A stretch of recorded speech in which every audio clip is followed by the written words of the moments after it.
Welcome to the show. आपसे पहला सवाल मेरा ये कि आज मरीम नवाज़ ने धुआंधार किस्म की तकरीर की और उन्होंने कहा कि ये सारा निज़ाम जो है वो फ्रॉड है, फ्लॉड है, चोरी का निज़ाम है, धांधली ज़्यादा इलेक्शन है, ये हुकूमत किसी काबिल नहीं है। और जो वो एक सख्त स्टेटमेंट और नैरेटिव इस गवर्नमेंट के बारे में रखती है उन्होंने यहाँ पर भी दिया। ये बताइए, अगर इस किस्म के बयानात, स्टेटमेंट और एग्रेशन रहेगा तो किस तरह आगे मामला चलेंगे? बैठ के टेबल पर बातचीत क्यों नहीं हो सकती? देखिए, एक सिर्फ ये नहीं कि भी इस हुकूमत ये जाली है और ये हुकूमत जो है वो इसके पास मैंडेट नहीं है। इसके बाद आप इसकी परफॉर्मेंस और बाकी चीजें देख लें। लगातार लोग जो हैं वो बहुत तंग हैं और यकीनन जो जेन्युइन लीडरशिप है या जेन्युइन पार्टीज हैं उन्हें रिफ्लेक्ट करना पड़ता है जो कि अवाम चाह रहे होते हैं।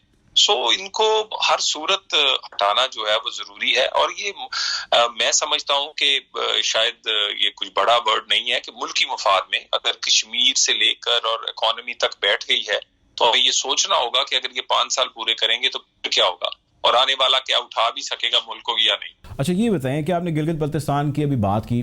गिलगित बल्तिस्तान के अंदर जो हुकूमत है वो पीटीआई ने बनाई है। आप के दावे, बातें वो सारी एक तरफ, आपका नैरेटिव सारा एक तरफ के जी अवाम निकल आई है। अवाम ने तो आज भी पीटीआई को सेलेक्ट किया है।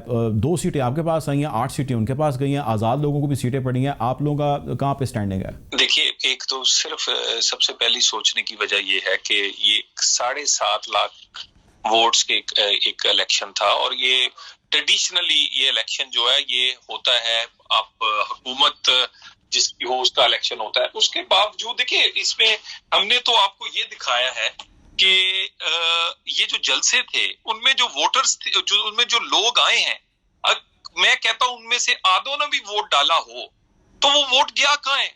हम तो दिखाना चाहते थे कि ये करते क्या है और यही हमारा मुद्दा है और इस इलेक्शन ने उस पर मोहर लगा दी है। अच्छा, अब गिलगित बल्तिस्तान के इलेक्शन को लेकर आज भी वैसे जलसे के अंदर मरीम नवाज साहिबा ने कहा, अपोजिशन वैसे कह रही है, आप लोग कह रहे हैं, पीपल्स पार्टी ये कह रहे हैं, जो आप कहलाए हैं कि जीबी इलेक्शन के अंदर धांधली हुई है।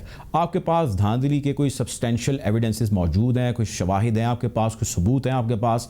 आप अगर हैं तो कहीं लेकर जा रहे हैं, क्या कर रहे हैं? कानूनी चाराजोई करेंगे धांधली के इल्जामात के हवाले से? सबसे पहली तो बात यह है कि हमने हमारा जो मौकफ था उस पर दोबारा से एक दफा तकवीयत मिली है इस इलेक्शन के बाद। सेकेंडली बात यह है कि अब हम एक बड़े मकसद के लिए जा रहे हैं। सिर्फ कोई एक इलेक्शन अनडू करवाना या चंद सीटों पे कोई उसको देखना नहीं। हम चाहते हैं कि पाकिस्तान में सिर्फ री इलेक्शन नहीं हो बल्कि एक ऐसा री इलेक्शन हो जिसमें वोट जिसको पड़े उसी का निकले और वोट से ही लोग कामयाब हो, ना कि पहले से और कठपुतलियां लाकर बैठाई जाए। अब देख लें कि डिप्टी स्पीकर जो है कौमी असेंबली 50,000 जाली वोटों से बैठे हैं, 1.5 साल हो गया। वैसल वाडा है, नेशनैलिटी है, थैले उनसे हमारे हम उनके खुला नहीं सके जिनमें बेशुमार मामलात हैं। तो बात यह है कि ये पाकिस्तान में ये सिस्टम, हम पूरा सिस्टम बदलना चाहते हैं, रिफॉर्म करना चाहते हैं और एक ऐसी सिस्टम में रूह डालना चाहते हैं जिसमें वोट से हुकूमत बने। वज़ीर-ए-आज़म पाकिस्तान ने इलेक्ट्रॉनिक वोटिंग का जिक्र किया। आप अभी बात कर रहे थे कि कोई रिफॉर्म्स होने चाहिए। उन्होंने कहा कि जी इलेक्ट्रॉनिक वोटिंग में मुतारिफ करा रहा हूँ, इलेक्ट्रॉनिक वोटिंग के आ जाने से मुल्क के अंदर बड़ा ट्रांसपेरेंट निज़ाम होगा। कल हमारे शो के अंदर नबील कबूल साहब भी मौजूद थे, उन्होंने बड़ा अप्रिशिएट किया इस चीज़ को। वज़ीर-ए-आज़म ने साथ साथ ये भी कहा कि मैं ये अपोजिशन से कहता हूँ कि वो आएँ, बैठें, डिस्कस करें और डिस्कशन से जो है हम इलेक्ट्रॉनिक वोटिंग लेके आएँ, इलेक्टोरल रिफॉर्म्स लेकर आएँ जिससे चीज़ें बेहतरी की जानिब बढ़ें। आप जाके बैठ के बात करने के लिए तैयार हैं या इसमें भी कोई मसला आपको? देखिए, ऐसा हो जाए तो बड़ी अच्छी बात है। मैं इसके पूरे जानता हूं और कई बातें जो ना वो आपको करनी चाहिए जो कि हो सकती हूं और ये इस तरह के बिल्कुल ख्वाहिशात अच्छी हैं। मगर सबसे पहले देखिए ना कि आप कह रहे हैं जी कि मैं चाहता हूं सेनेट में हाथ खड़ा करके इलेक्शन हो, अपनी बड़ी नेक नीति दिखाते हो। भाई, चेयरमैन सेनेट का जो है इस वक्त चेयरमैन सेनेट मुंतखब कैसा हुआ? सबसे पहले तो वो बदल देना, अपना डिप्टी स्पीकर घर भेज दें। आपको तो पता है फॉरेन फंडिंग के स्टे जो लिए हुए हैं वो खास साहब उसमें के लिए कौन सी रिफॉर्म चाहिए? सो रिफॉर्म सिर्फ जरूरी नहीं है बल्कि इम्प्लीमेंटेशन भी जरूरी है, जो कि बिल्कुल जिसका फुकदान है।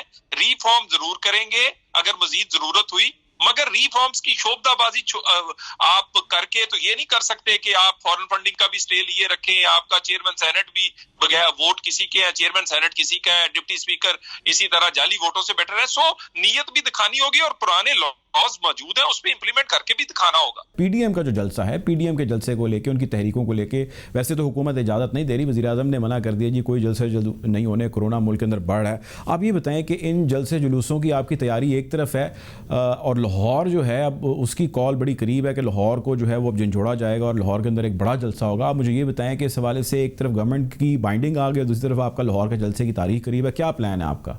एक सबसे पहले तो हमने फैसला कर लिया है कि कोरोना बड़ी बीमारी है या तब्दीली बड़ी बीमारी है।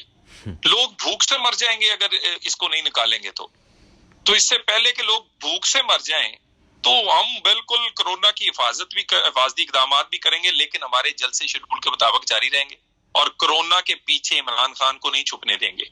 यानी कोरोना के पीछे छुपना चाह रहे हैं और ये नहीं होगा, जलसे हमारे शेड्यूल के मुताबिक हो। अच्छा, अभी आप बात कर रहे थे, देखिए महंगाई को लेके हुकूमती वज़रा, मुशीर ख़जाना जो है हफीज़ साहब ने कल एक डिटेल जो है उन्होंने प्रेस टॉक की, उसके अंदर साफ़ी बहुत सारे मौजूद थे। हमाद अदर साहब ने आज जो है वो टॉक की, हम स्टेटमेंट्स देख रहे हैं, बल्कि फैक्चुअल चीज़ें कुछ ग्राउंड पे तब्दील होती दिख रही हैं। इकनॉमिक इंडिकेटर्स की बेहतरी का कहा जा रहा है, जिसका क्लेम किया जा रहा है। पेट्रोल की कीमत हम सस्ती होती देख रहे हैं, कम होती देख रहे हैं। इसके साथ साथ हम डॉलर की प्राइस से कमी होता देख रहे हैं। 168 से आज 158 के करीब डॉलर, 58.5 के करीब डॉलर आ चुका है। सो इकनॉमिक इंडिकेटर्स में स्टेबिलिटी आ रही है। गवर्नमेंट ऑफिशियल्स, वज़रा कह रहे हैं। आपके पास जो बयानिया है, जो आपका नैरेटिव है, उसमें फोरमोस्ट आप कहते हैं जी महंगाई है, जो अवाम का मसला है जिसके खातिर हम निकले हैं, तो अवामी मसला तो वो हल करने जा रही है गवर्नमेंट, जो गवर्नमेंट कह रही है।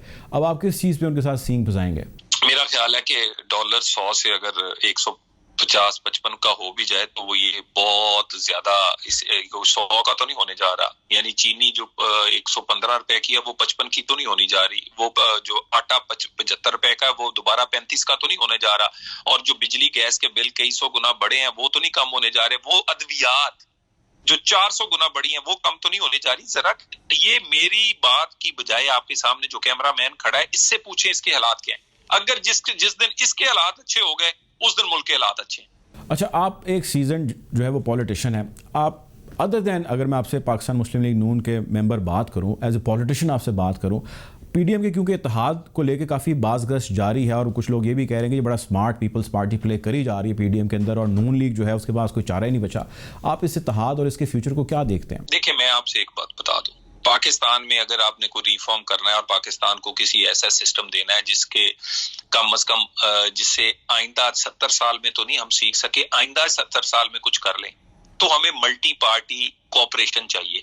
हम इस एजेंडे पे सिर्फ एक कोई इस हुकूमत को बदलने के लिए या इलेक्शन तक नहीं है। हम जो दे रहे हैं मिसाके पाकिस्तान, वो एक ऐसा एजेंडा होगा जिसमें तमाम पार्टियां अगले इलेक्शन के बाद ये जिम्मेदार होंगी कि वो इसमें कोऑपरेट भी करेंगी उसकी कानून साजी में और उस रिफॉर्म करने में। तो रिफॉर्म करना इस वक्त इस मुल्क को बहुत जरूरी है, मगर मौजूदा हालात में मौजूदा तरीकाकार से ये मुल्क नहीं चल सकता और उसके लिए मल्टी पार्टी को।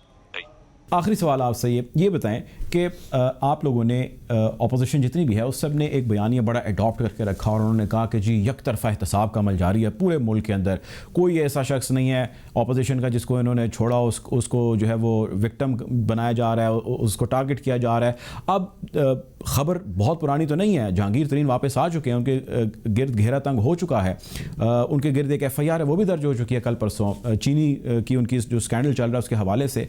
तो he is under the problem, he is under that situation. आप मुझे ये बताएं कि आप लोग अब मियाँ साहब को लेकर क्या आपके पास बयानी, आप किस तरह उनको डिफेंड कर रहे हैं, क्या काउंटर आप नैरेटिव दे रहे हैं?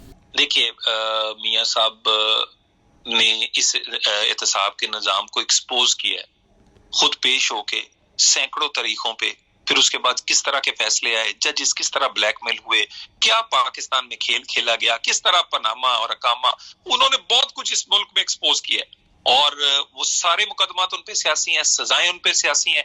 वो एक सियासी रहनुमा अपनी जंग लड़े, हाँ उनकी सेहत का भी मामला है, लेकिन उसके साथ हमारी अपनी पार्टी की ये स्ट्रेटेजिक एक मूव कह सकते हैं, या हम अपना खुद फैसला करेंगे कि वो कब आएंगे कब नहीं आएंगे। इस वक्त वो बाहर बैठ के बहुत बेहतर और बहुत बड़ा रोल प्ले कर रहे हैं। बहुत शुक्रिया जी, हमारे साथ प्रोग्राम में थे तलाल चौधरी साहब, पाकिस्तान मुस्लिम लीग नून के सीनियर रहनुमा।